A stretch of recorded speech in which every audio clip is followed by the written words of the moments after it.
Hello అండి, welcome to Lakshmi వలోలాస్ kitchen. నేను మీ లక్ష్మి. ఈరోజు వీడియోలో ఆనియన్ చట్నీని ఎలా ప్రిపేర్ చేసుకోవాలో చూపిస్తున్నానండి. ఇదైతే ఇడ్లీ, దోశ అలాగే మిగతా ఏదైనా టిఫిన్స్లో కూడా చాలా బాగుంటుందండి.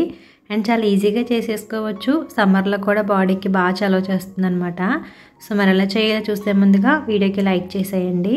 ముందుగా స్టవ్ ఆన్ చేసి ప్యాన్ పెట్టుకున్న తర్వాత ఇందులో ఒక 2 టీ స్పూన్ల వరకు ఆయిల్ వేసుకొని 2 ఇంచ్ అల్లం ముక్కల్ని కట్ చేసుకుని వేసుకోవాలండి. ముందుగా ఈ అల్లం ముక్కల్ని ఆయిల్లో వేసి వేయించుకున్న తర్వాత 1 టేబుల్ స్పూన్ పచ్చిశనగపప్పు వేసుకోవాలి.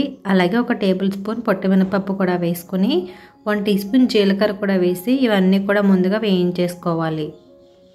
సో ఇవన్నీ కూడా బాగా వేగిన తర్వాత 2 రెమ్మల కరివేపాకు కూడా వేసుకుని అలాగే మీ కారానికి తగినట్లుగా పచ్చిమిర్చి కూడా వేసుకోవాలి.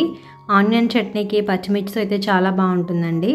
ఇవి 2 కూడా బాగా వేయించుకున్న తర్వాత 3 ఆనియన్స్ తీసుకుని ఈ విధంగా సన్నగా స్లైసెస్ లాగా కట్ చేసుకున్నానండి. ఇలా అయితే కనుక చాలా త్వరగా వేగిపోతుంది అనమాట.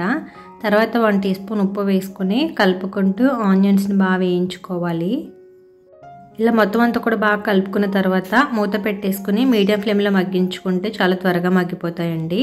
ఒక 2 మినిట్స్ తర్వాత చూసుకుంటే మనకు ఆల్మోస్ట్ ఆనియన్స్ మగ్గిపోయాయి కదా. ఇప్పుడు ఇందులో కొద్దిగా చింతపండు యాడ్ చేసుకోవాలండి. నేను చూపిస్తున్నాను, చూసారు కదా, చాలా తక్కువ యాడ్ చేసుకోవాలన్నమాట.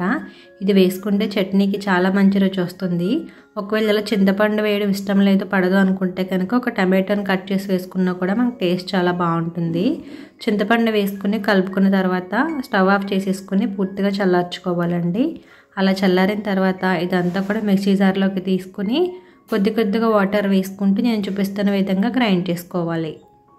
ఈ చట్నీ ఏంటంటే మరీ మెత్తగా కాకుండా కాస్త బరకగా ఉండేలా గ్రైండ్ చేసుకుంటే బాగుంటుంది. అలాగే కాస్త ముద్దగా కూడా ఉండాలండి. వాటర్ ఎక్కువ వేసుకుంటే చప్పదనం వచ్చేస్తుంది అనమాట. సో ఇలా గ్రైండ్ చేసుకుని మనం ఒక బౌల్లోకి తీసుకుని ఇడ్లీలో కానీ, దోశలో కానీ, వడల్లో కానీ సర్వ్ చేసుకోవచ్చు. దీనికైతే పోపు అవసరం ఉండదండి. ఇలానే చాలా బాగుంటుంది అనమాట. సో మరి చూసారు కదా ఆనియన్ చట్నీ ఎలా చేయాలో. ఒకసారి మీరు కూడా ట్రై చేసి మీకు నచ్చితే కనుక వీడియోకి లైక్ చేసి మీ ఫ్రెండ్స్కి కూడా షేర్ చేయండి. అలాగే ఫస్ట్ టైం చూస్తున్న వారైతే కనుక తప్పకుండా సబ్స్క్రైబ్ చేసి నాకు సపోర్ట్ చేయండి. Thank you for watching.